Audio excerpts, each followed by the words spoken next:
Good evening, everybody. Welcome to the fifth and last event in the XPERIMENTA series here at the college, hosted by the Department of Architecture, and really a consequence of last September's Architecture Biennale in Venice, in which I participated in the Corderie exhibition, and along with some 20 of us who were occupying spaces in the Corderia building, but explicitly not showing architecture models or architecture drawings. It was intended that we would reveal something of an experimental spirit which was architecture beyond buildings. So I thought, as a follow-on from that, we could explore exactly what we think experiment is in architecture. And the first two guests we had were Aaron Betsky and Ricky Burdett. In fact, the two last directors of consecutive biennales. And it was quite fascinating to see them sitting here, kind of vying for the powerful position. Possibly Aaron won because his was the most recent of the biennales, but as you may have read in the press, the biennale was thought to be a mixed bag, and it was also a very ambitious one in which architecture could celebrate the fact that it is beyond building insofar as it's a form of culture which doesn't necessarily need to be practiced by putting one stone on top of another. There were then different pairs of people that were invited, and two academics, for example, because that's a form of experiment in architecture. And the last people that we had here were two members of young practices whose ethos, I guess, has been in a sense to continue some of the work that they did as students and find out to what extent they can combine practice, in other words, what people will pay you to do outside the world of your experiments. And tonight I thought it was appropriate to bring a subject into the RCA which we could air further. In fact, there was a very powerful manifesto in this little book of manifestos that was part of the somewhat unwieldy pack that was the catalogue for the Biennale. And Patrick, very much in the spirit of the 20th century manifesto, and yet this is a manifesto for the 21st century. He's putting modernism in its place, and he says modernism was founded on the concept of space.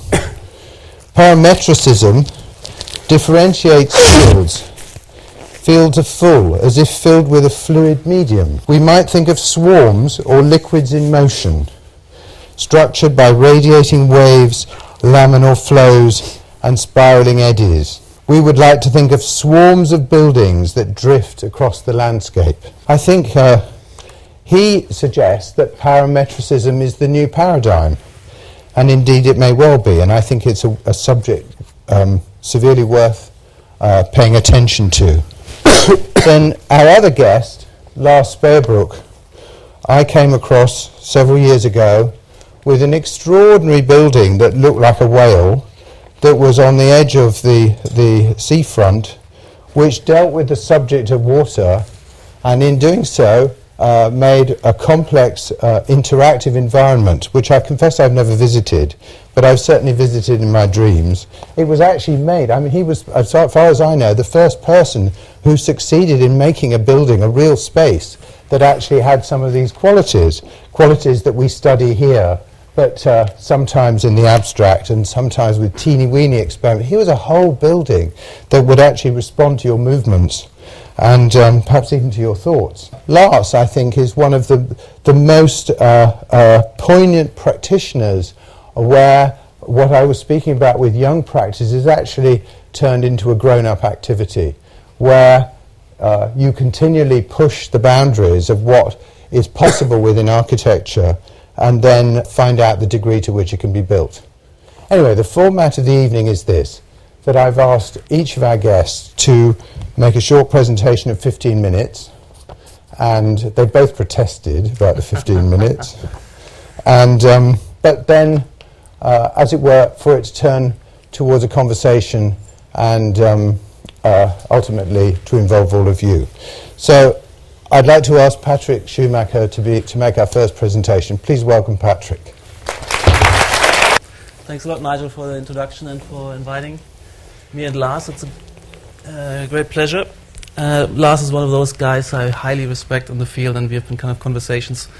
And it will be very interesting to see what he has to say to this stuff, which is more showing kind of collective work from a number of places, but also claiming a bit of, let's say, interpretive authority, because I'm saying the stuff which is going on has been going on for a number of years, I think at least 10 years, and that's a reflection I had when we had DRL 10.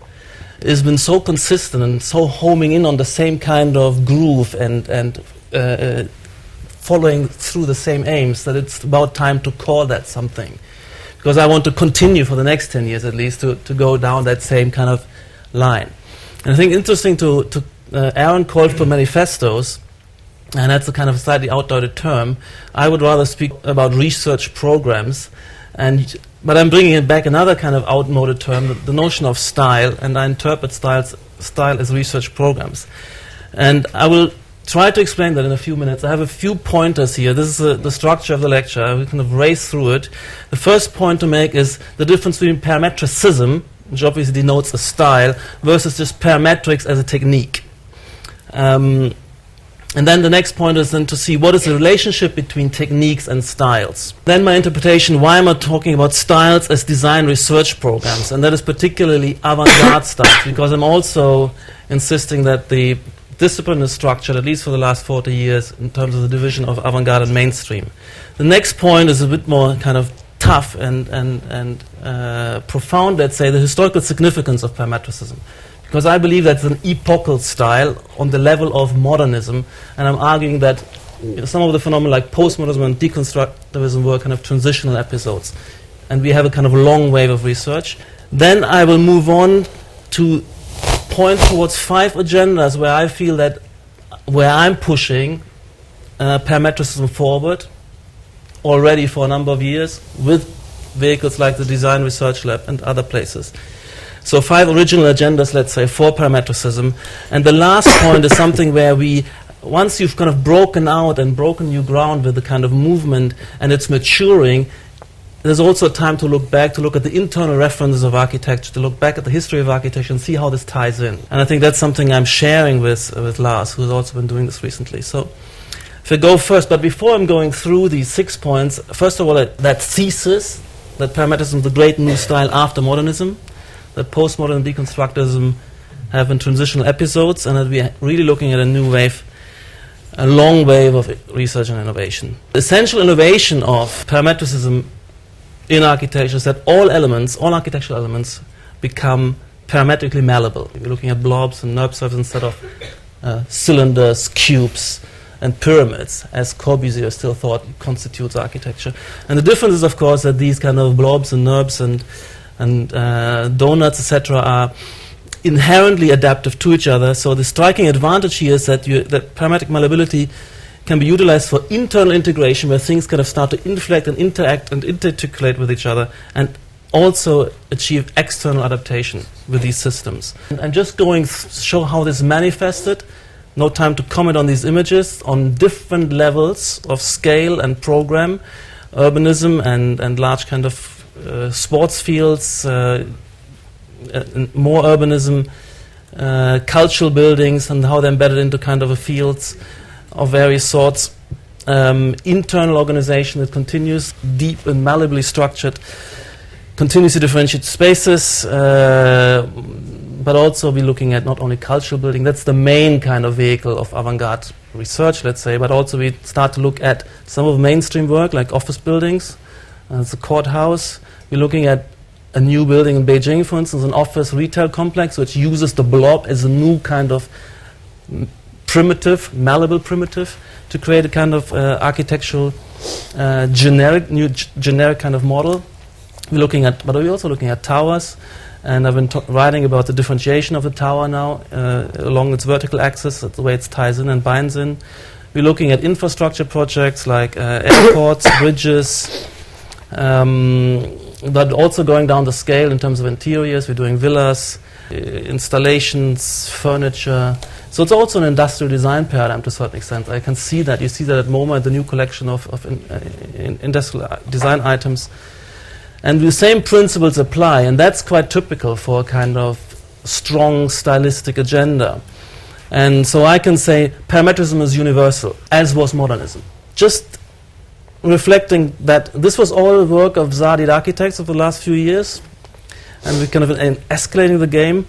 But also in Venice, I invited kind of, let's say, third generation parametricists, kind of a lot of my ex-students and young firms, for this kind of dark side club to present work. So that is MAD from China. They're all kind of in their late 20s, early 30s. UFO, these are all kind of groups, London-based here. Plasma Studio, I don't know the image for all of them, Fur, XDRL, Mo from Vienna, Minimal Forms from London, Aranda Lush. And you can see that this kind of stuff is just going on everywhere. And you can see that the techniques, in particular in terms of parametric modeling, scripting, are universally applied and kind of claiming ground everywhere in all schools of architecture. So that means something.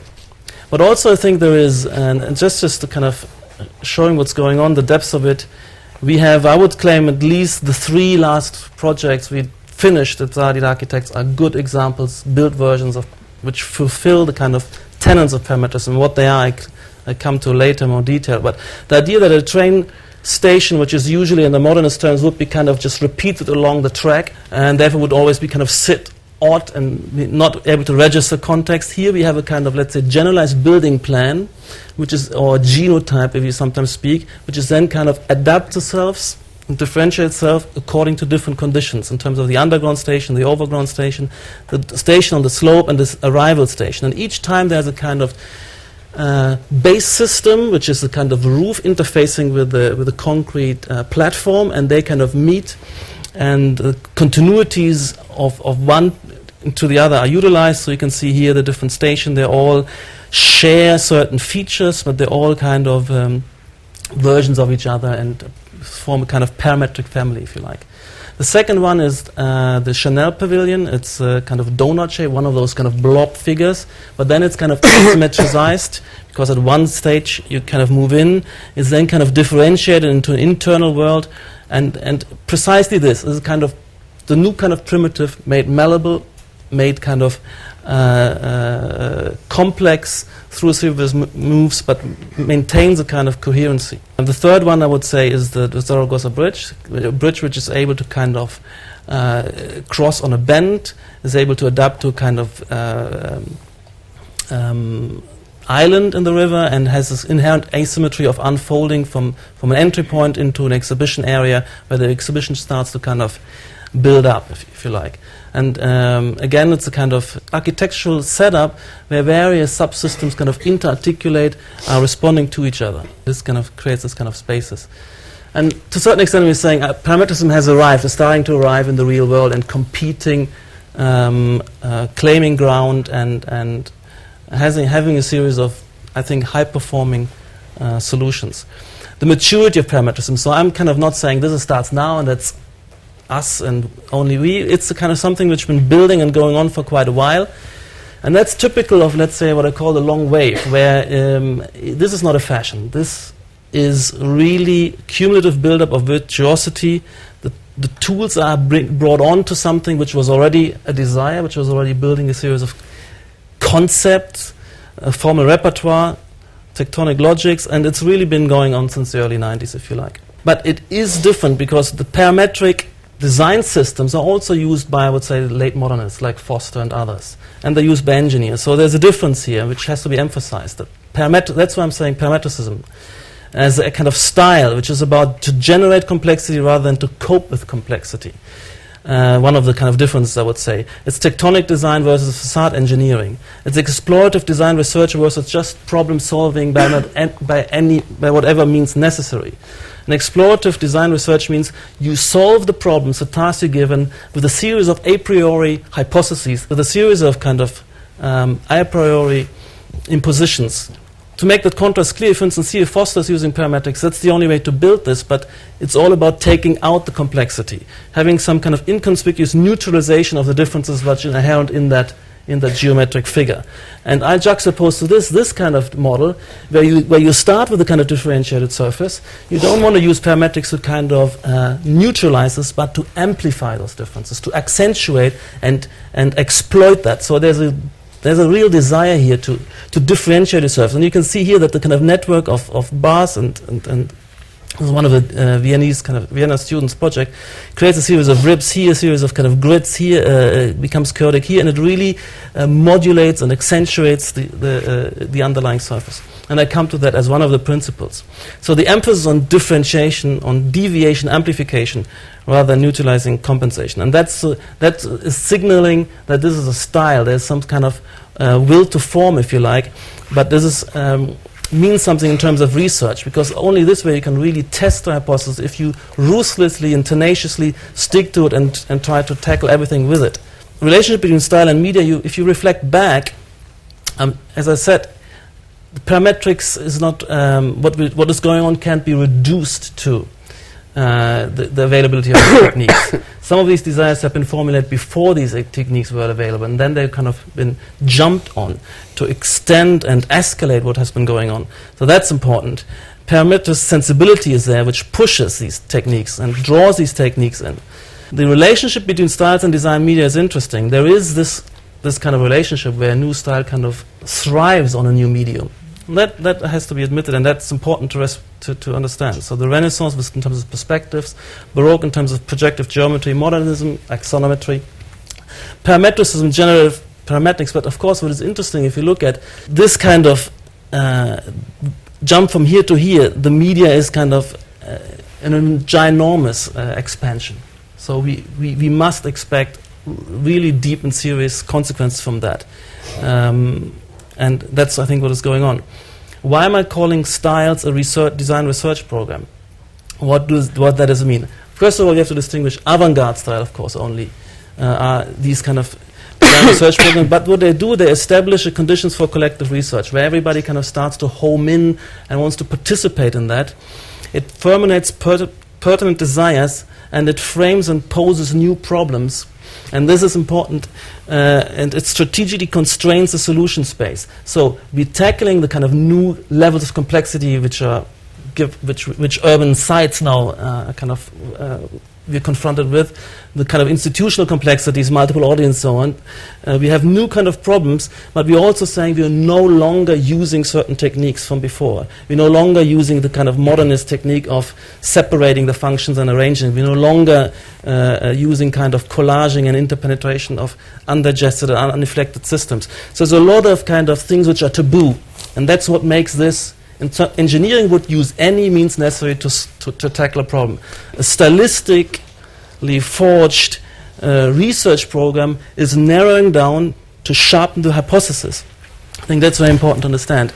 So, and I think that's always been the case, that through these avant-garde style, the profession actually is progressing and sets up these cycles of innovation. And what is extremely important is that you hold on to new principles in the face of difficulties. So, for instance, when we had the discovery of the single surface unfolding, it was everything had to be tackled with that. And this kind of tenacity and obstinacy of insistence is actually important, because in the end you come out on the other side. You have the intuition that these new kind of techniques and ways of handling a project bring something to it, but you really have to kind of go through it. It's a bit like Newton saying that everything has to be explained by particles and a kind of atomic model, a kind of mechanical model, all the way to the atom, all the way to the systems of stars and to what's going on Earth. So there's a kind of ruthless setting of a explanatory or problem-solving principle, which you then go through all kind of domains, and that's what's called in kind of heuristics. And that's quite interesting. So I think research programs in science have heuristics, but styles have heuristics in this way. They have a kind of core set of, I call them negative heuristics, the taboos, no rigid figures, avoid simple repetition of elements, avoid collage of unrelated elements. And that's the way we tackle this. The students cannot come with any simple repetition. He cannot come a rigid figure and place another next to it. He has to make things malleable. He has to kind of relate, inflect. So in terms of the positive heuristics, you have to consider all forms parametrically malleable, and you show that, you exploit that. Everything is differentiated gradually, even if it's rapidly gradual, and you correlate systematically. Everything has to be correlated to everything else. If you build up a composition, you enter a new element, you have to see how it relates back. These are extremely healthy and important heuristics, and that's the difference between a kind of style and an engineering approach. And that means the designs in the end are hypotheses. They are kind of manifestos in this way, because they will fall short, because they kind of focus and say solution only on these means and no other means. They will not be state-of-the-art successful immediately. We say, for instance, now in the schools only scripting, and it's a great, fantastic world. Of course, the potential is enormous, but it's also a dogma. It's an a priori. And what is so wonderful about it is kind of create a second nature where everything can be put into functional, correlated relationship to everything else. Every parameter of any object can be scripted to relate and resonate with and kind of respond to and interconnect with any other parameter. And that's kind of the principle of nature applied, made artificial, and expanded. Everybody wants to be part of that. Historical significance, and I'm hinted at it, it's kind of the organization and articulation of social complexity of post-Fordist network society. That's why this matters. That's why this functions and works. So we have modernism, we have then, I was saying, postmodernism and deconstructivism. Realize this is no longer capturing the kind of complexity of society, the differentiation of lifestyles, the differentiation of roles, the differentiation of audiences, and so on. But these, I think this one here is delivering all what was hinted at and pointed towards in terms of post-pomo and decon, if you like, and does more on top.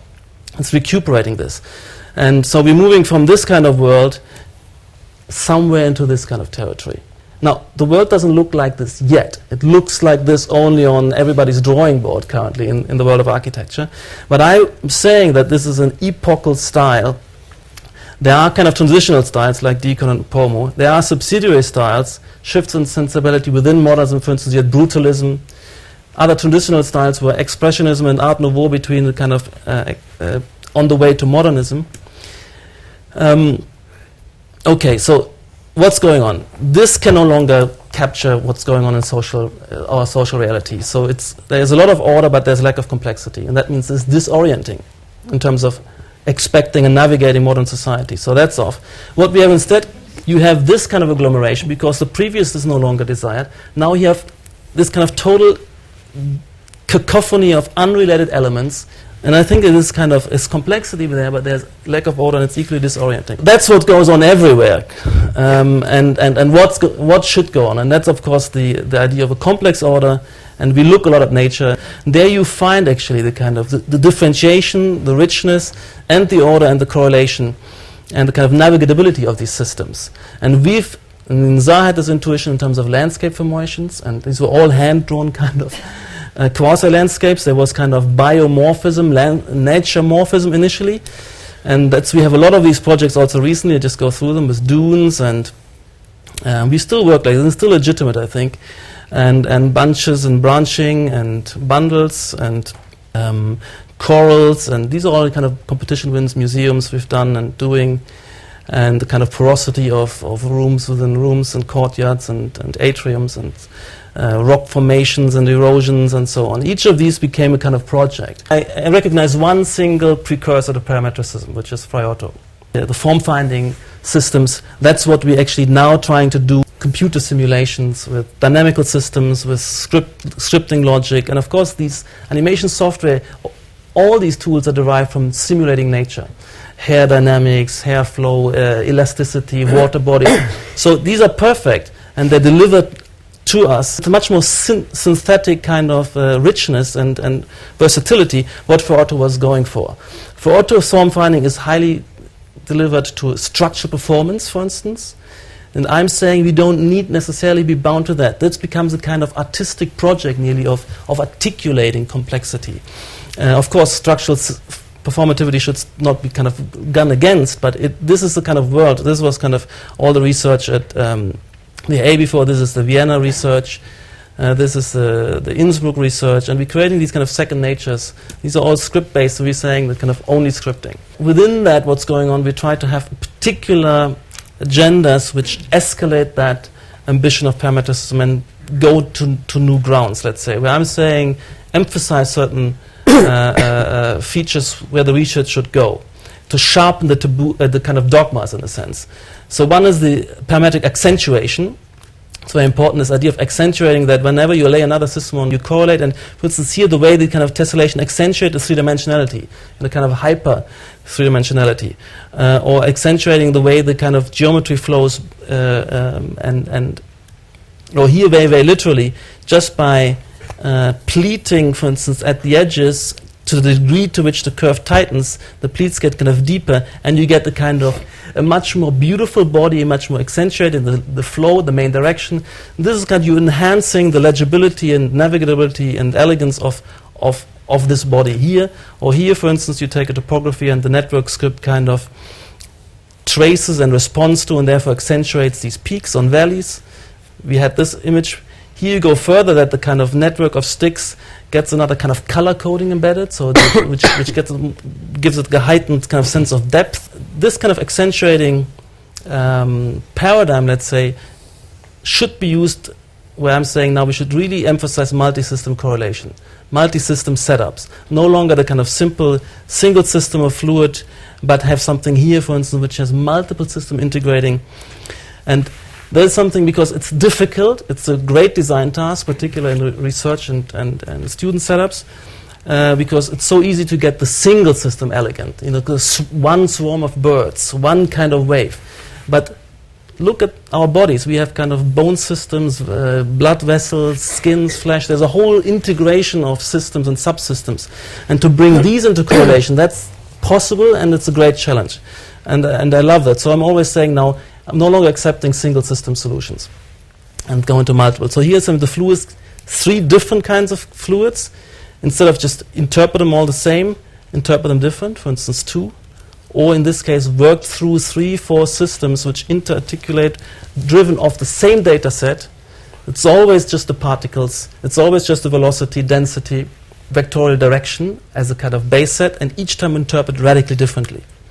And here again, the kind of saying, you're not only playing with mass particles and their degree of density, you vary shape at the same time, you vary color, and you kind of have a network script kind of accentuating and differentiating with that. So you get something much more powerful, much more elegant, much more beautiful.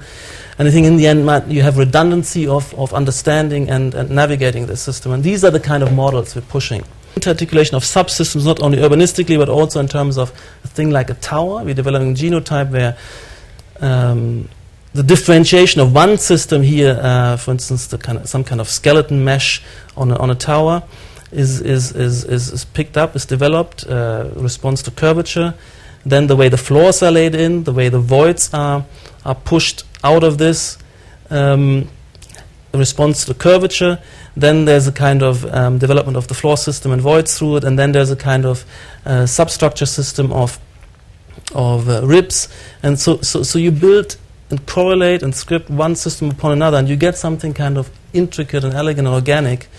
And then and everything has to relate and kind of accentuate the other. And it's not only just kind of a mechanical process of reading things off each other, but doing it in ways which, with visual control, where you stand back, can you perceive it? Because I'm saying architect is all about appearances, all what things look like, what you can perceive, comprehend, because architecture functions through what we understand, what we perceive, what we comprehend and read in our environment. So in this way you get a kind of choreography and kind of interarticulation of subsystems, and when you really understand what's going on in the building, you can kind of navigate through it, and you sense the kind of intricacy. It becomes it's very, very densely ordered, and there's a kind of an awesome I think beauty to this.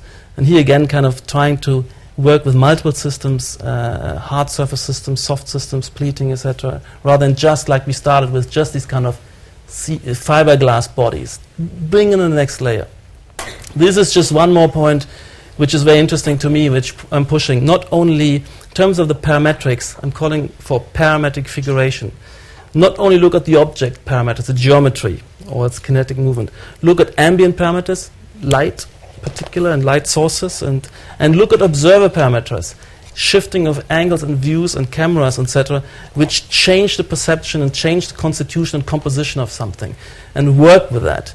And it's a bit kind of based on the kind of Gestalt reading and the way you kind of see a figure, and now you see it, now you don't, and that through kind of parametrically sensitivity in the model, a slight object parameter shift might kind of overturn and change the reading of a figure. For instance, here we all would read this as a square with two lines and not two K's or two M's, because we always privilege closure. But if you would build in a little gap or let a light come through, you can manipulate these readings. You can manipulate the kind of decomposition into figures, and that's the idea. So a lot of privileging of curvature continuity, but you can also break that. So the idea is here to make something where the parametric manipulation creates Gestalt catastrophes. And there's a kind of lot of, I think, research in terms of painting and visualization of how setups could be highly ambiguous with multiple readings, where the guitar kind of disintegrates into a pile of plates, a book, some bottles, and the shifted, and the kind of armchair shifted against the table, and that you can kind of have this kind of constitution and reconfiguration parametrically set up. And also in terms of maybe through light, the way light kind of falls on and is exploited and kind of characterizes the surface, pulls surface together, pulls surface apart, or the view angle in architecture, distant views. I mean, this kind of way this kind of comes together into kind of figure and falls apart again as you shift perspective, as you move through. And there's a project here, we set that in a number of studios as a kind of agenda.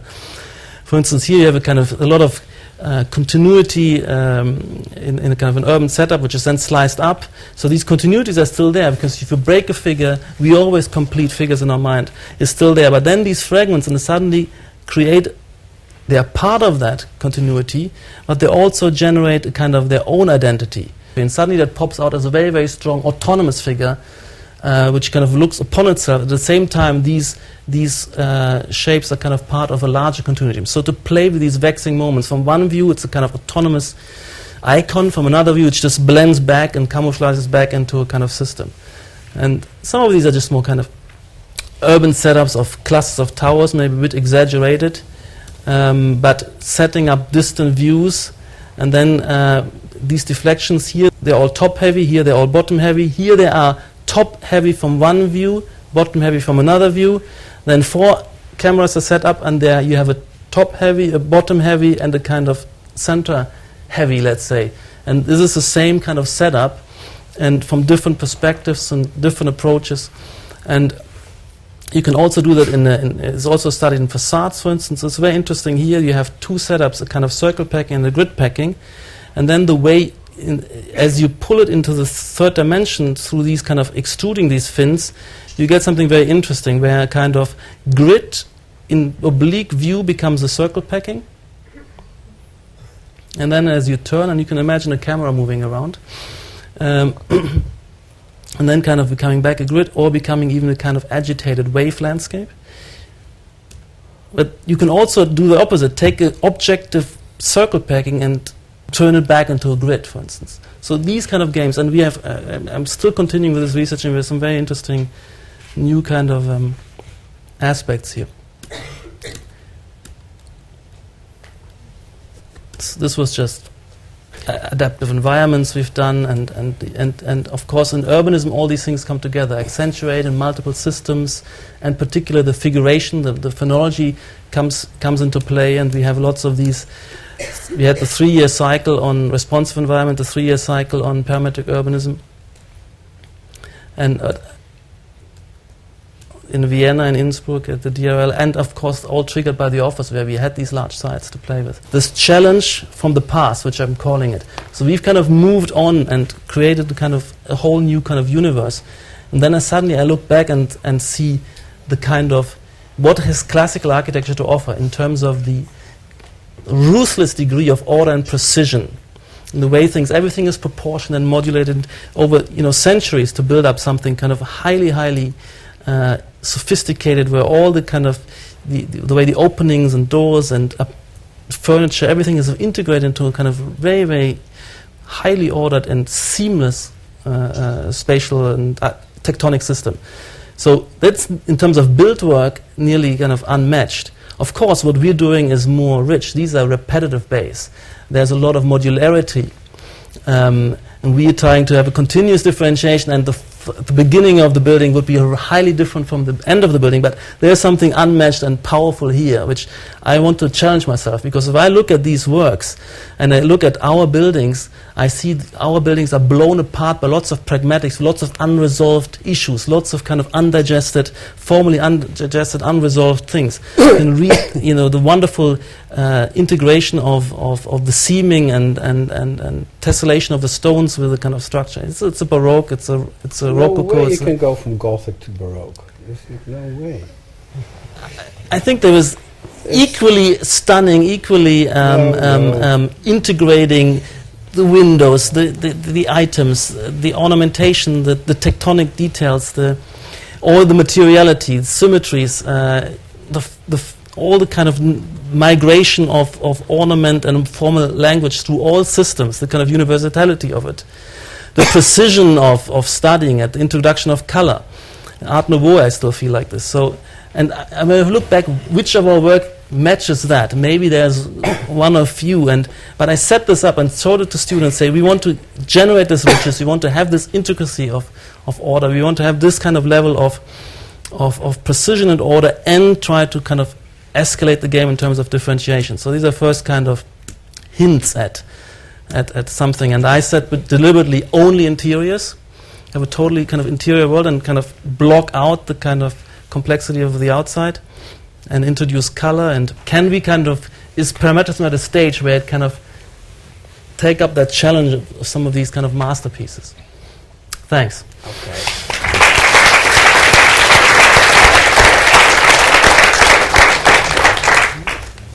This is a book that's just out, which is very tiny, and it's all text. And in that book I've been trying to sort of go back before modernism to understand, to sort of give it an architectural understanding of what we are doing, and a philosophical and a material, and which I now call architecture of continuity. And this is a difficult term because it immediately associates itself to blobism, which it's actually the whole book is trying to get away from gradualism. And it is as basically continuity is a terminology that comes from Charles Sanders Peirce, who basically said, look, all things float in continua. So there's an essential vagueness to the universe. And that's not ambiguity, and that's not indeterminism. What he says is the vague is something that's on our way to being determined. It acknowledges determined states, but it also acknowledges the in-betweens. It's of a higher order than determinism or ambiguity, because of course ambiguity, like Bob Venturi's ambiguity, where you would have a design that could be either read as a single object being cut in two, like the house of his mother, or it's like two objects pushed together. So that's an ambiguous reading, right? It's two determined states simultaneously. Actually, vagueness or continuity acknowledges determined states, but it also materializes the in-between. There's a logic, which is a very important word. There's a logic of vagueness. So vagueness doesn't mean amorphism. It means understanding the world as relational and object as being part of relationality. And that means that relationality precedes objects, right? So the relational becomes before objects. So it's not universal, it's not classicism, it's continuity. That has a material basis. Of course, normally in the theory of continuity or vagueness, it's a fully language-based analysis. And this is a flock, right? Patrick spoke about that already, a huge swarm of starlings. And clearly that code has been cracked in the early 80s, right? There's each of these dots, each of these living beings that we know that are incredibly stupid, right? We know birds are not intelligent. Though when we look at these flocks in Rome, where you have these incredibly large ones, you see there's an intelligence. But it's a systemic intelligence, it's a distributed intelligence, and it's basically the system that becomes intelligent. And it operates on code. It's a computed form, right? Because each of these black dots, if you have them on your screen, would only have 4 algorithms. Follow the one in front of you, sort of. Don't get too close to the one next to you. Don't go too far away from the one next to you. And fly around obstacles, which is also very important. And these 4 rules create this form of emergent beauty, right? So there is something incredibly graceful and beautiful while it emerges as a form, and it's being reformed constantly. It reconfigures constantly. Now that's strange, because we normally in aesthetics we consider beauty in classicism as a precast set of forms that have harmonies. Right, that's the formula of beauty. It's like it's a world of static forms.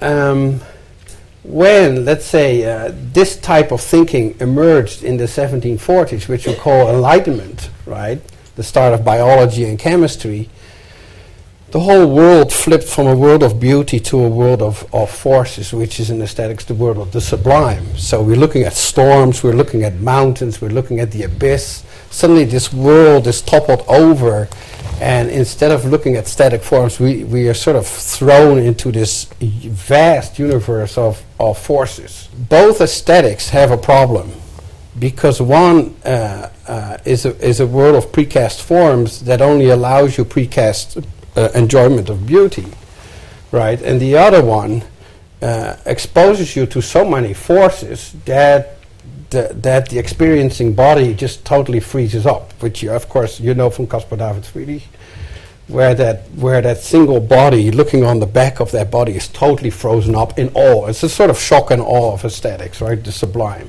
What's interesting, there's a position in the 1750s described by William Hogarth, which is called the picturesque, which is a sort of in-between of form and forces. Of course, in Hogarth, you get these flexible systems of hair and of crowds, but they don't explode, right? There's no chaos. Constant reconfiguring and varying of a number of figures, like in hairdos, right? So in that period, you get the what he calls the wanton ringlets.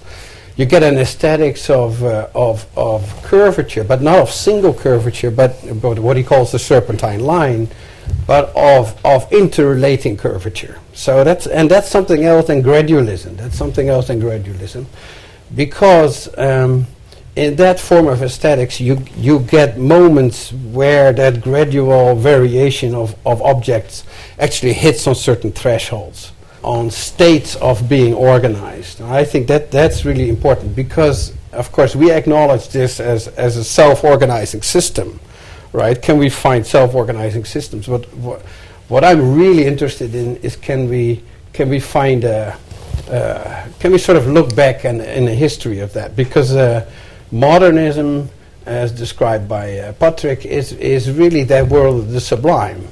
It's a world of abstractions, it's a world of the universal, it's a world of production, it's a world of Rothko minimalism and deconstruction. So basically it is a world where all order and harmony is out of the window, and we're just confronted with that, right? That's typically the 20th century subject, is sort of this confrontation with the lack of order. So what am I reading? Ruskin. I just stay between Hogarth and Ruskin. I'm not sure if any of you ever read Ruskin, but that's the most phenomenal stuff. If you read like the Stones of Venice, right at the end chapters, his fulmination against the Renaissance is just fantastic. You can just replace the word Renaissance with modernism.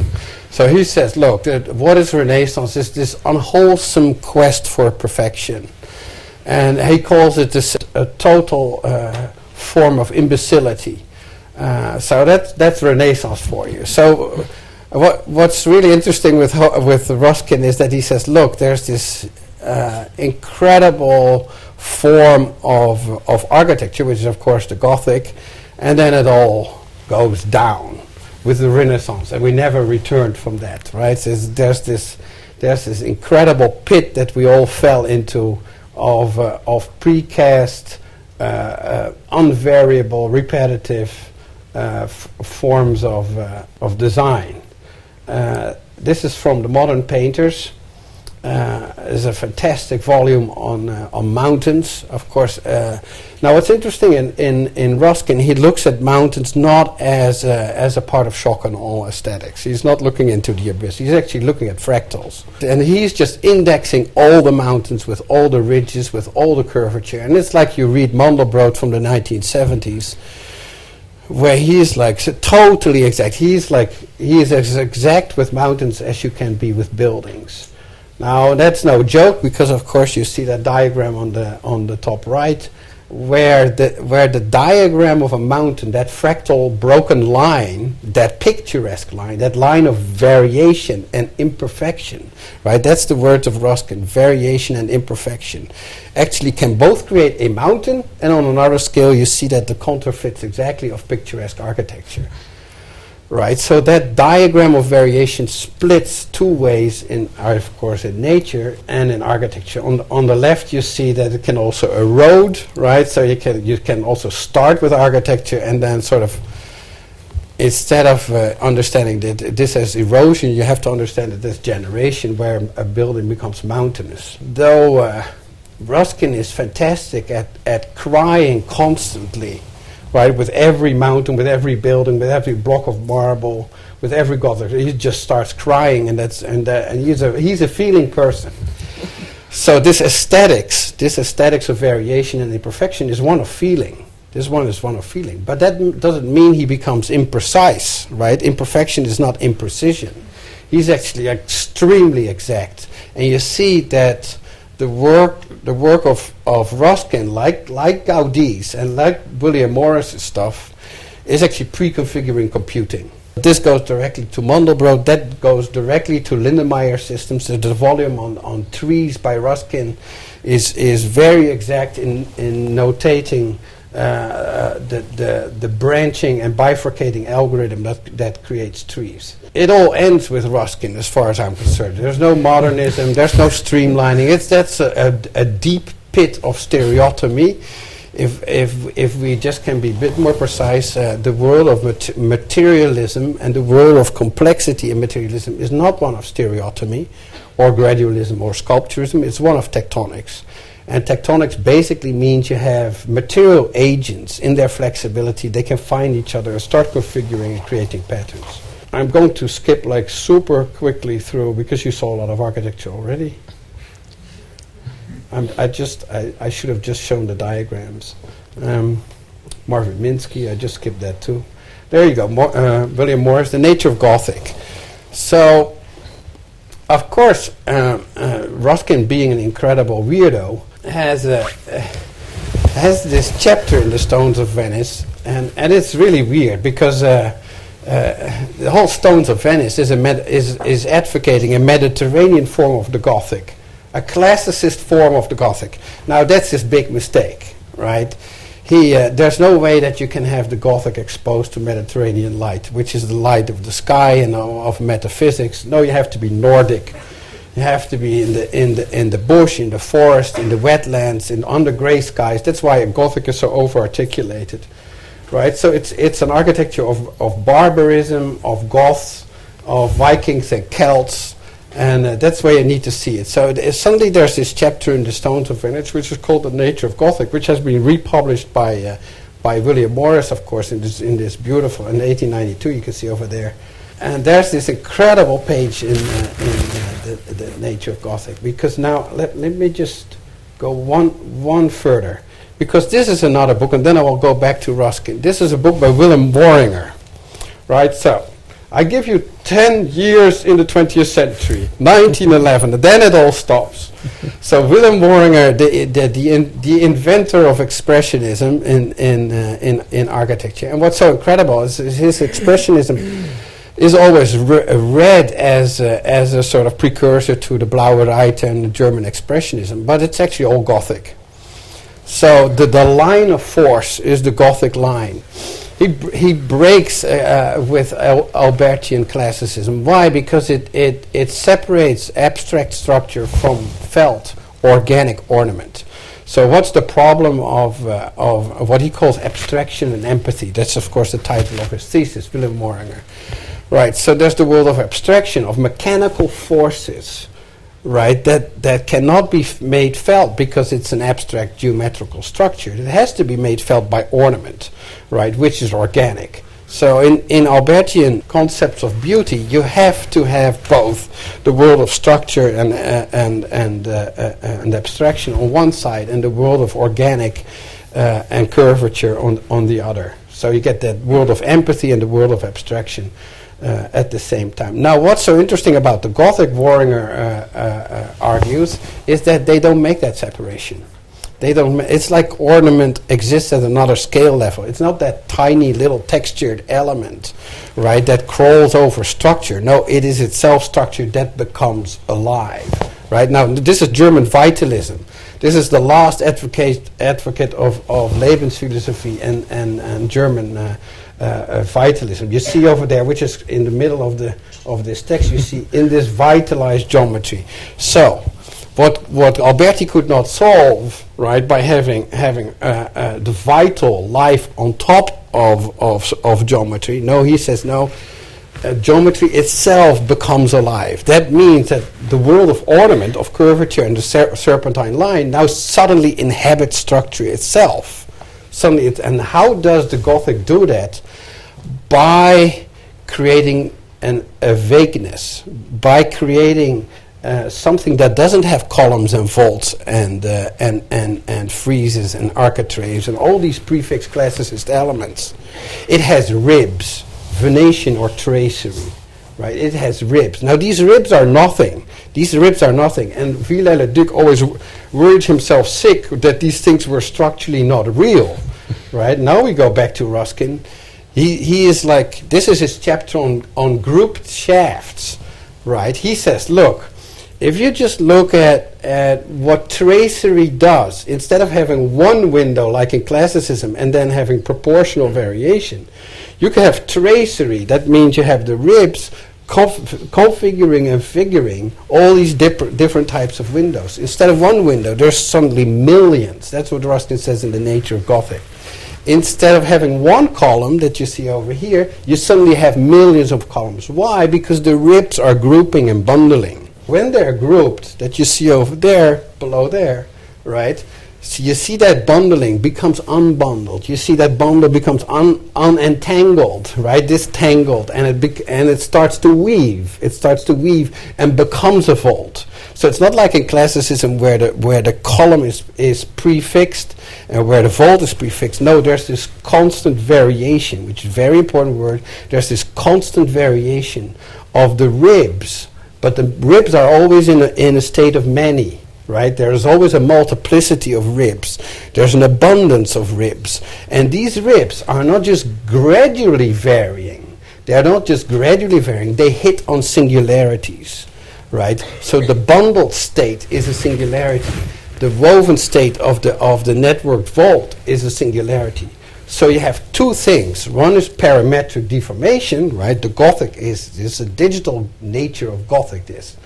Right, so you got your parametric variation of elements, of figures, right? You get the hook and the spike and the loop, and you got all these Gothic figures, but they start to configure so that these systems of deformations, right, of each figure that has a limit of variation starts to hit on the thresholds. So the column is a threshold, the volt is a threshold, which of course Deleuze calls singularities. So a system, and that's always the problem with parametrics, we cannot program the systems very well that while they deploy variation, they start to hit on thresholds and start to regroup on a higher order and then become column. That's always the problem in computing. This is my Gothic project, figure configuration. I just go one more Gothic figure. This is Frei Otto. What does Frei Otto say? Look, of course, with swarms you don't get buildings. It's very difficult to have a swarm on your screen and then say stop, and then suddenly you have a post office or a hospital. So you need an inherent systemacy. There's no pure bottom-upism, right? There's no pure emergence. There's no pure self-organization. You need systemacy. So that's what we learn from this, for instance, is a city. I have to explain this very quickly. This is a city. There are houses, and what does he say is a city? It's a connection between houses. It's very simple. That's very important in computing. You have to be quite stupid.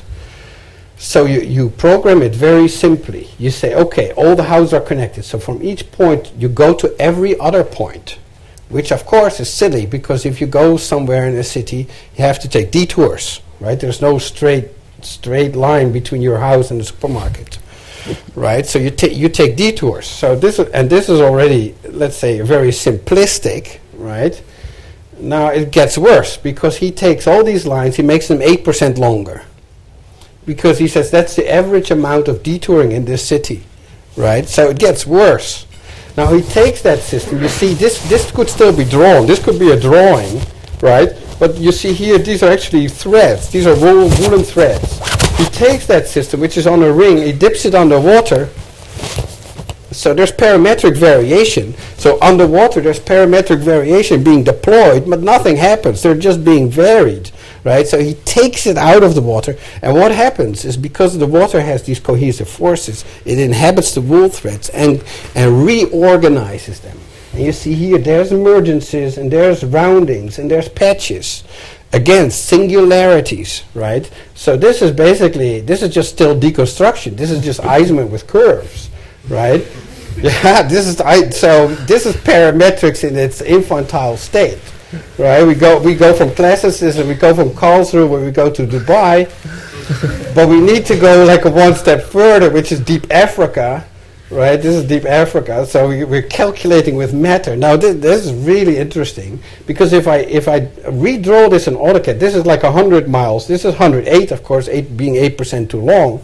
This is 65. There's been an incredible reorganization. So you get this non-element, this rib, right? This is tracery, right? This is tracery. So you get this rib, and the ribs start to reconfigure and start to then make arteries or freeways or squares or whatever. So it's an emergent thing, and that's always the problem in parametrics, is how to program it so it actually goes from a system. Then you mobilize the system through variation. But that variation should not be submitted to deformation of that system only. No, it should actually consolidate. It should self-stop. And that's, of course, the big difference with the freezing of the swarms that we did in 1994, right? We have all these animations and forces, and we said stop, and we had a shape, which is, of course, stupid, because it's still pure formalism. And here, this is a threshold. This system cannot be reduced back to that system. So this crosses over to a critical threshold. So we go from variation to consolidation, which is, of course, a tectonic moment. Really, this is not deforming anymore. There's no streamlining anymore. There's pure reconfiguring of a system into another system. And this is an example of it. Thank you. Well, you seem to agree that Frei Otto is an interesting person, and that he was worth taking up, but you also both cited Gothic structures. He knew I was coming. Fucker. But yours was It was not part of his argument at all, right? It was all projective geometry, topology. But the role of the Gothic seems to be, yes, I've got my bottle, slightly different. And you're saying that it's a primitive version of parametrics, and you're saying it's an unbelievable resource. And You cannot go higher. It Cannot go higher. It cannot go higher. No.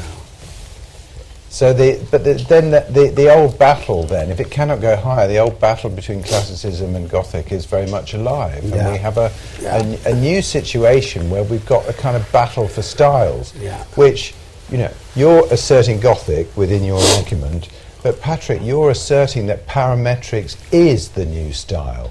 And I'm really surprised that you say it is the new style. Because why is style the right word to pick up, when perhaps style suggests more of a visual thing than a constructive or mental field? Well, because first of all, I think the visual is crucial in the domain of architecture. It's actually what differentiates architecture from engineering, for instance, because, and that shouldn't be put into kind of contradiction to function, and because buildings function through being perceived and understood and navigated, and that's one aspect which is important to remember. And I think that the word style is interesting because if you just chuck it out, which was attempted, for instance, at the turn of the century, when you had too many styles and too many different eclectic kind of appropriations of styles, there was a moment of trying to get away from that, but then quite meaningfully, it came back, for instance, with the notion of the international style in '29, when you and Gideon's call for the formation of a new tradition and so on, where that kind of idea that you could have, let's say, a radical functionalism which just privileges function and doesn't set up formal a prioris and formal principles. Doesn't organize the. So I look at it and I'm saying, what I want to bring style in back to say that's the way the architecture is progressing. But style, if you label any visual manifestation of a vocabulary with style, then it's going to go out of style, isn't it? It's just in the way of things that styles come and go. Well, that's the difference between style and fashion. I mean, no, I don't think. No. I don't think. Fashion perhaps on a it's true. on a There's shorter a turnover, but there's a risk attached to the term style. There is definitely there's a certain provocativeness, of course, in bringing it back. But style has not always been. Doesn't only have the connotations of fashion, of something superficial, of something transient, because we have the great examples of the Gothic, the Renaissance, the Baroque, the neoclassical, the modern, and but you know, so these are epochal manifestations. They are kind of showing moments of convergence in a civilization, which you can read off. You know, it's a bit like nearly saying kind of the Iron Age, the Stone Age, the kind of Bronze Age. They're kind of markers.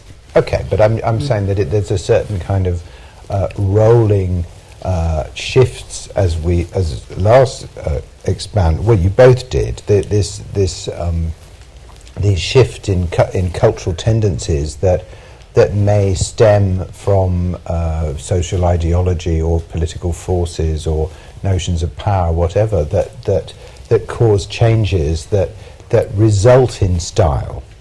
Or, you know, occasionally you could say that styles themselves, and maybe you're arguing this, is that there is a possibility within architecture for an effect on other aspects of society. But that as may be, one of the questions that keeps coming up in my mind is I don't understand what your positions, and this is to both of you, are vis-a-vis what we've already got. What the cities that we already occupy, which have complexity, they have so many styles that they have no style, or every style, that they are complex beyond all of our conceptions of complexity, because they don't just consist of the objects that make up a city. There are bits that move and people that move through them that have that reflect some of the the citations of nature, such as the swarms, but at the same time they have a kind of memory configuration and reference to things people know. But in your world, that doesn't, it's a No, kind that's of a lack of style. I totally agree with Patrick that we should try to find style, because it's really about rigor. And we are totally in a lack of rigor, as far as I'm concerned, in architecture. And a cinematic view of the city doesn't help us at all, because it is basically a form of complexity that's purely on the level of imagery and language. And not of material. No, but this is all about material structure. So this whole sense of finding an architectural order, because that basically that word complexity you use is the way Venturi would use it. It's a lot of stuff happening at the same time. So it's an ambiguous world, and that is a lack of precision. That's a lack of precision. So it's a sort of fake complexity. It's an image of complexity, while it's not really being complex itself. And the whole argument is here, and I totally agree on that level with Patrick, is that complexity needs very exact tools to create the inexact, right, or the vague. So you need rigor, you need systemacy, you need parametrics, you need to study variation, you need to study sort of states of being, which is totally different than the cinematic or linguistic view of I'm concerned how this, particularly Patrick's notion of the variable notion of urbanism as a precise system of variation, how it interfaces with the cities that exist already, without it simply becoming another style. Well, let's perhaps leave the word style out of it. There are interfaces that are necessary, and that is evident through many of the projects that we see. That the projects can only occupy a certain degree of land, and therefore they are artifacts that are perceived alongside other artifacts. Yeah, I mean, you got to set up the contrasts. You can, on one hand, look at developments being planned and going up at the moment, satellite cities, outskirt projects, and so on. And what you find there, that they're bringing in usually kind of very sterile classical models all over China, for instance, with an axis and a series of buildings along the axis leading to a square with 3 buildings and so on. Or you have it's nearly the only development model, or you have no development model. You just have a grid and everything can be dropped at random because there is no kind of plan. If you compare that to what we are offering, there is a kind of contrast. One thing, for instance, one a priori is that we are saying if we kind of go onto an urban site, we are trying to integrate incoming lines, recognize multiply affiliate to the fabrics around, to create holes, to create kind of continuities with the existing, and internally we differentiate in an ordered and legible way. So it become more parametric, the more that it defines its own parameters. I think if you look at historic cities, they have, let's say, more redundancy. They have a constraining of systems, usually in terms of typology and construction methods. There's little choice, and then there are certain variations, and there's certain recognition of topography. They are much more legible, much more coherent than under contemporary conditions, where you have too many choices of materials, of construction masses, of types. And if you don't coordinate that, if you don't kind of have a kind of regulating system, what you end up with is something kind of indigestible and incomprehensible, because everything set bears no relationship to anything around it. So you cannot conclude, anticipate, guess what's coming around the corner. You can that to a certain extent, because in a kind of very indirect way there's still very, very vague and loose laws operating. When Vinnie Maas shows his lecture, and he shows this kind of modern developments, you can still say they're kind of datascape. There's still kind of some vague laws. But if you come close, it is disorienting, totally disorienting. And that's what I'm kind of criticizing against. It functions, of course, to a certain extent, because it has the complexity of the life process, because wherever something is required, it gains ground, it sets down. That's the way the market distributes and sets out. That's all true. But on the visual sense, let's say it is organized, it is there physically, but it's not articulated, it's not understood, it's not... What do you do with bad architects? Suppose you design that thing in Moscow, right? So it has all that forms of aggregation, and there's all these complexities. And then you get 20 bad Russian architects working to do that, fill up that urbanism. Because that's normally what urbanism is. Now, I'm not saying that you should go to Winnie's level, where you then go purely to a sort of image state of pluriformism. But these are all massing models. These are all massing Yes, and models. you rarely get the Normally in chance to do all of urbanism, it. we have urbanism to discipline bad architects, right? You can have bad architecture where you still have great urbanism. Like you look at Serda, you have bad architects, very good ones, normally 95% of one, and 5% of the other. So how does that work here? Could you work with bad architects? Well, we tried it in Singapore, for instance, where we set... No, you can. I mean, but there's also another ambition. On the one hand, we can by regulating more, and by giving more to geometry and building lines and roof continuities, and then have envelope becomes very strict. But on the other hand, there's another ambition which we're trying to do, because we're getting literally clients coming to us demanding a kind of 1 million square meter of build out, the whole kind that's of another argument.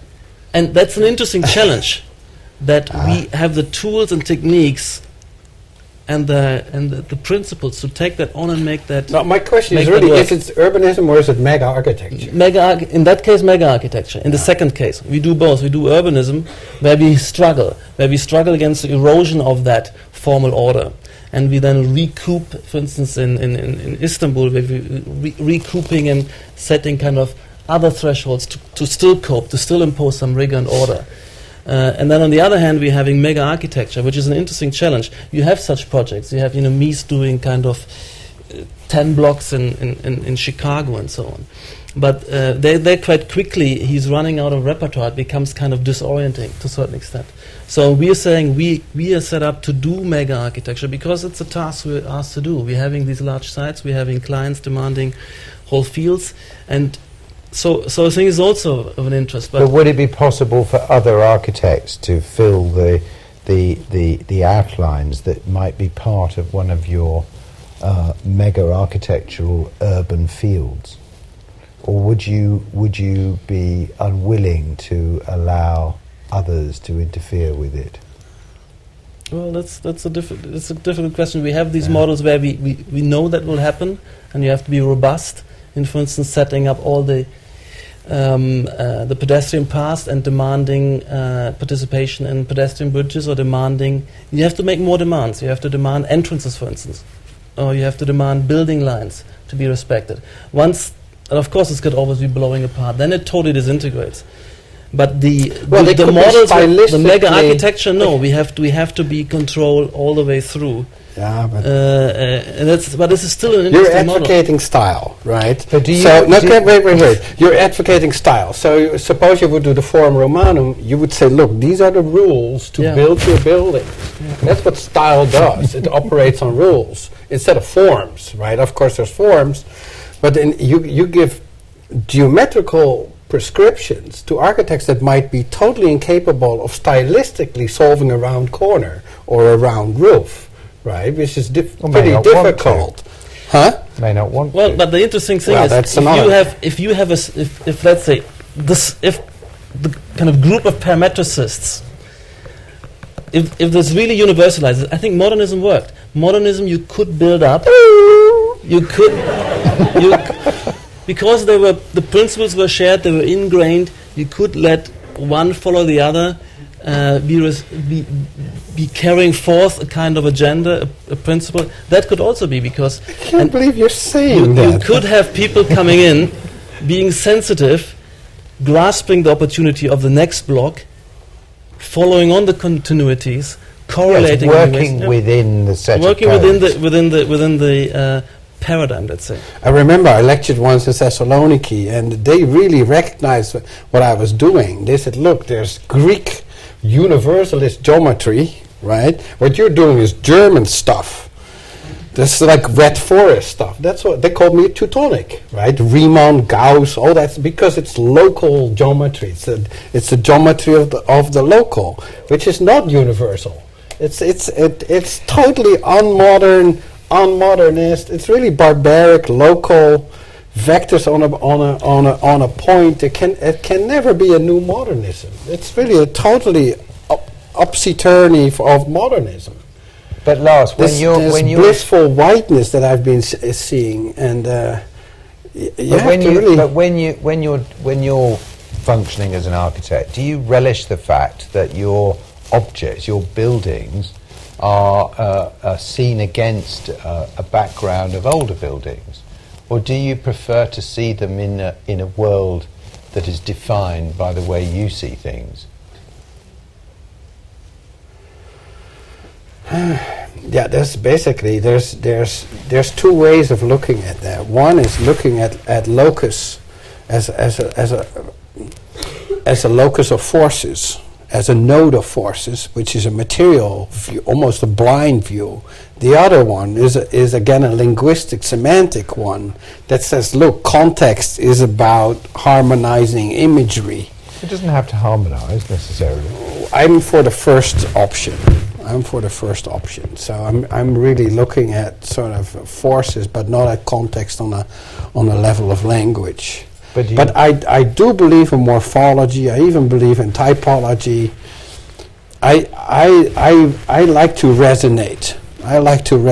I like projects to incorporate environmental, I have to be careful here, sets of forces. So I'm not trying to be different by itself, right? It's for me, curves are really nothing else than a new form of relating things. It's not like, okay, let's put curves or blobs into the world. It's basically taking things and relate them, but relate them through continuity and transformations, that you get new types of forms, but they still exist out of a locus of forces and connections. And that locus, so it's ecological in that sense. But it could come from an open landscape or a completely natural condition, but it could also come from the conditions of a city. So it's an all-around tectonics. I agree that sort of Frei Otto had to work on the level of roof tectonics, because he basically always had to work with architects that had a plan already, so he had to put a roof on it. But in other books that Frei Otto did, especially in the IL books, you see even like how they structure plans, and gestalt is nothing else than pattern formation. So you get pattern formation on the vertical, on the horizontal, on the textural, on the perceptual. It's basically a theory of pattern on all levels, right? But that means that pattern is still informed by what is around. Right, so it can be sets of forces, it can be wind, it can be people moving, it can be pregnance, right? It can be sort of a gestalterish ways of perceiving through variation and pattern formation. That can all coexist. I think that's sort of what vagueness or the Gothic tells us, that you can take tectonic issues and bring them all to the level of texture. Right, which of course Alberti never succeeded to do, because the structure, the geometrical, was always colossal and needed to be sort of made felt and made human by organic curvature. And I think that's really something different. That you have a sort of materiality all the way through, for feet, for bodies, for groups, for eyes, for thoughts, but it's still material beings. Patrick, you in your office with Zaha produces lots of design, lots of tables and chairs and all kinds of objects that are, let's say, usable in the world, the endless interior that we occupy. But traditionally, with architecture practices producing design, the design might be thought to be deriving from the architectural principles that you use. But isn't it true that in design terms, perhaps it's easier to make those designs according to the principles that created them? You can use CNC devices, you can use digital manufacturing in ways that we can't do in building. How do you see or at least not yet, how do you see that aspect, the making of buildings, making of spaces, being affected more directly, as in the case of design objects? Well, it's an interesting point. Of course, the objects are easier, as you said. You can make a mill a mold and you cast a fiberglass and so on.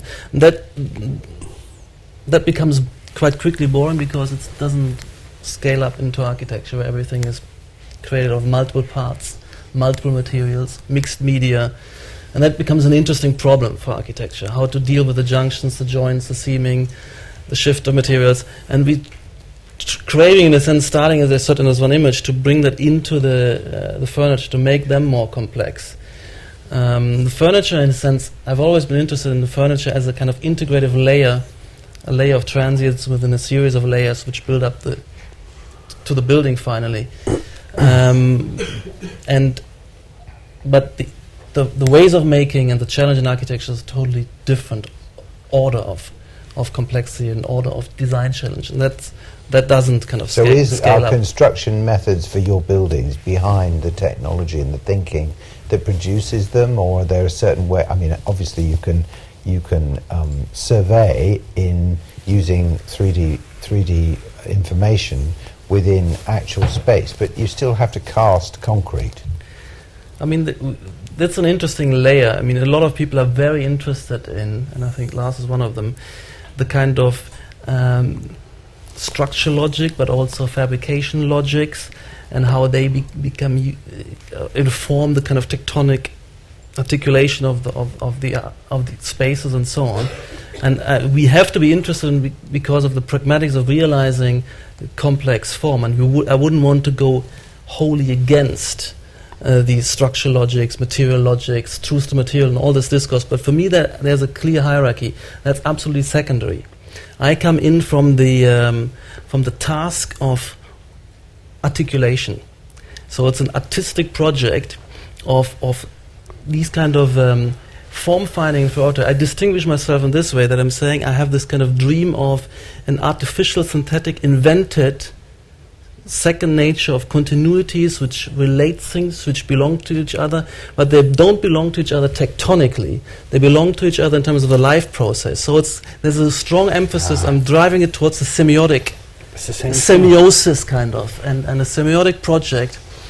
Of course, the material I'm using is still the physical makeup of these buildings, so I have to be conscious of all these systems. I have to turn them into a vehicle of semiosis.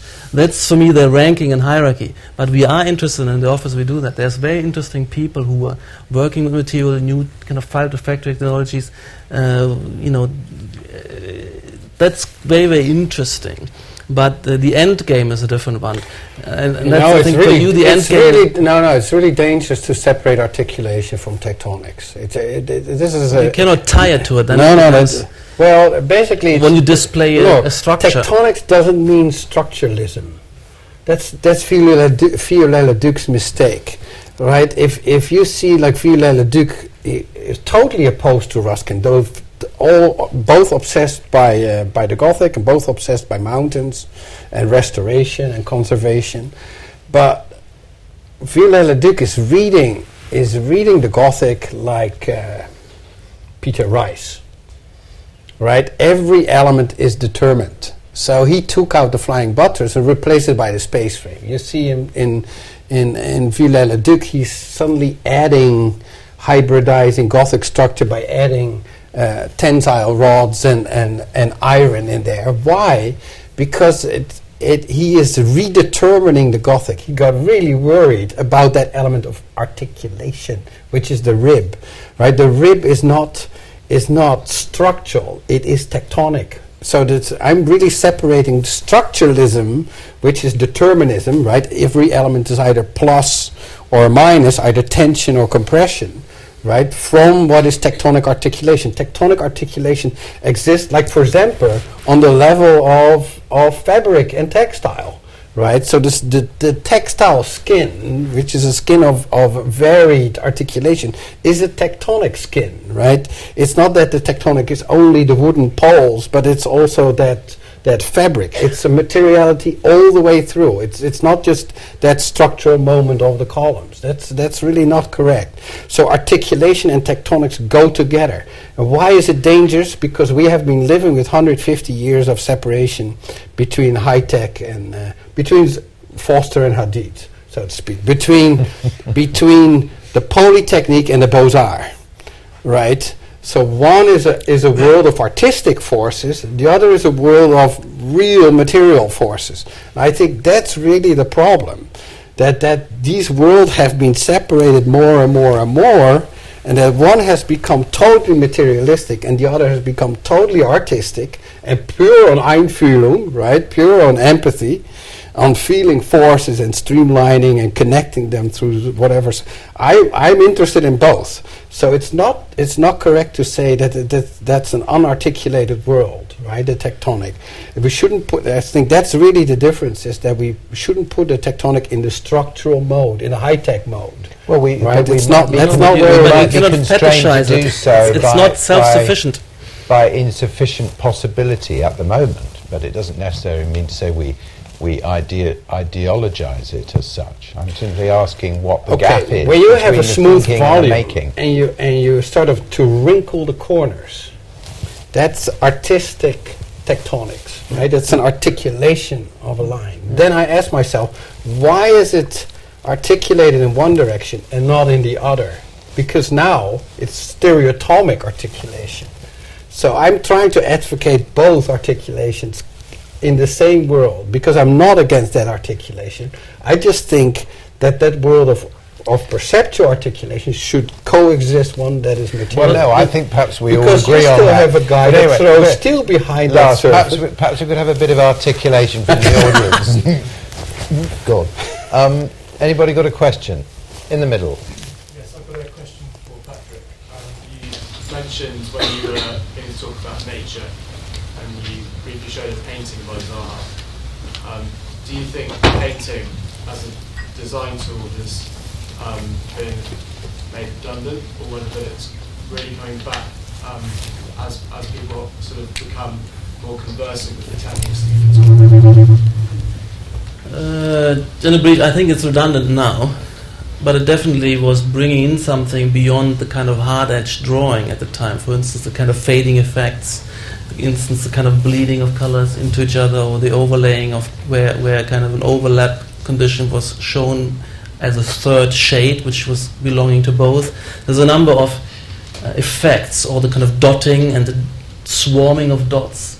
There's a whole series of, let's say, moves, powerful moves, also in terms of using perspective distortion to grab and cohere a series of elements, which were established through these paintings and graphic techniques, where there wasn't at that time anything else available to promote that and further this. Now, this is like a stepping stone. You don't need to go back to it, because we kind of moved on and brought in all these kind of programs and softwares, and where we can have these effects and more. Now we're scripting actually color onto, this is the last few images. We use bringing color back as a register of spatial articulation, and that can never become tectonic really. It can be elemental in terms of reflecting light and absorbing light. And I'm always looking for these happy coincidences, these serendipities of functional tectonic with the articulatory. But we do that, so it's not going to be, we're going to be scripting color systems now onto geometry according to laws of correlation. I don't think we'll ever paint again. So do you feel that the act of scripting is painterly, therefore? To a certain extent, and each of these moments has to be kind of, that's why academia is so great. You can set up and tell a whole class color for 2 weeks. And you got a foreground, you can foreground this, you can isolate a problematic and push it. And that's what we're doing currently, for instance, in Vienna. We're saying color, we're saying scripting color, and scripting it according to to the, let's say, the taboos and dogmas of parametricism, and then you get great effects, fantastic, very interesting effect. When you have kind of reliefing with color and then the camera moving across it, the lighter moving across it. But These are the media, much more powerful, new effects, which totally beyond painting. But you know, but in Zaha's office, one of the things that she always maintained was this feeling of the academy within the office. That's right. That there was always that room for. In fact, there was all experiment for a long time. There was no building, and presumably with DRL and what you're talking about is the important Using the between teaching arenas academic more than the office. world and the productive one.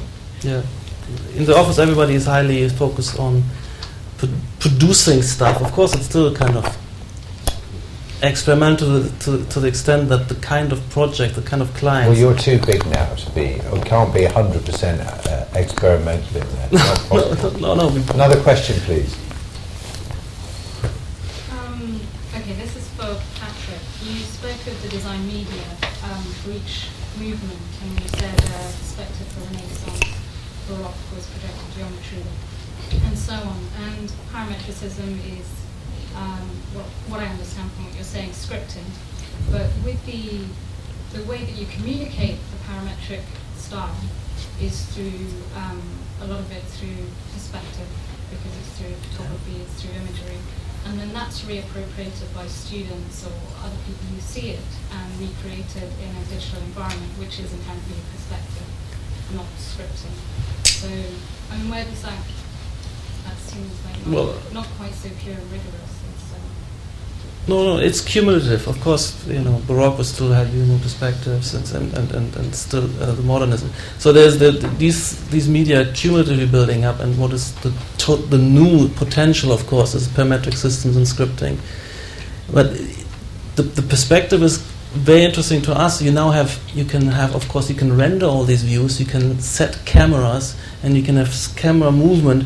So what becomes you can kind of work on it and calibrate how things appear and look from certain movement camera positions, and that's what I call parametric figuration, where the camera, the shifting and variation of the camera position becomes a very important parameter which I'm working with, and I design the project so it kind of matters a lot in the end where the camera is.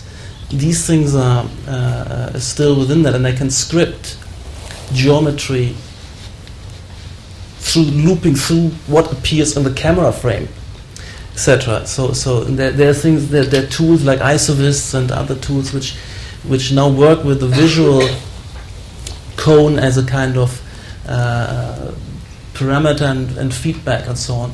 So that's not. I think these other moments are not kind of finished. I think it's important. I mean, that's particular to, let's say, my obsession with perception, with vistas, with the visual, and bringing it into parametrics. I have a sort of problem because that type of surface evokes a lot of feelings and sensations in bodies that move, right? Now, how does that make a courthouse different from a theater? Because I have a problem that I just designed a Nazi museum, and Bad boy. As you do. yeah, and we're doing always that stuff, and then suddenly you basically there's no way you can do that. I mean, with a courthouse you can still sort of think, okay, let's try to understand this, because there is an architecture, it's a huge issue. So when you do a theater or a museum, and it evokes lots of feelings and movement around. It's quite different than a prison or a museum or a courthouse that you're doing in Madrid. And actually, it's always healthy that we work in the real world and continue to bring this stuff into the real world, and we are facing up to juries. We make presentations where we have to explain and give meaning to a project in a certain context. In this, for instance, the courthouse, and it can be done, and we anticipate that, and then we tone this down. This is, a relatively is the meaning? In terms of the articulation, Yeah. it is very subdued, relatively. It's very subtle. It's quite formal.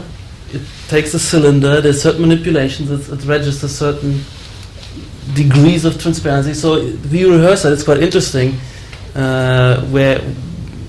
Because on the one hand we have this internal expert discourse where we kind of run with these ideas, and then we have to see how they be received, how they can be kind of sold on and be appropriated and make others to appropriate them. So and it's different from a there's museum. a degree of mood then that's associated with particular types of program that are perhaps more solemn for some and more. I think you have to also recognize that.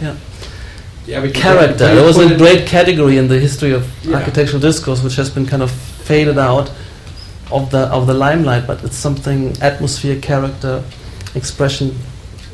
A meaning, because basically we try to sort of go around meaning for years, but clearly, and I've been trying to understand this more and more, because you cannot do what you do there suddenly with another project. There's just no way. And you had the opportunity to explain it to a whole row of judges to say, well, this is subdued and transparent. Well, that's partly if you wouldn't be there, they would say, like, this is an elated building which celebrates its roundness and the fact that the sun goes around and you have 360 positions around it instead of one representing the law. Well, that's partly why I'm so suspicious of the term style, because it's transferable between all possible functions. Anybody got a question for Lars? The projects that you've explored in terms of the dipping of the cotton into water and then letting it dry and see how those forms are created.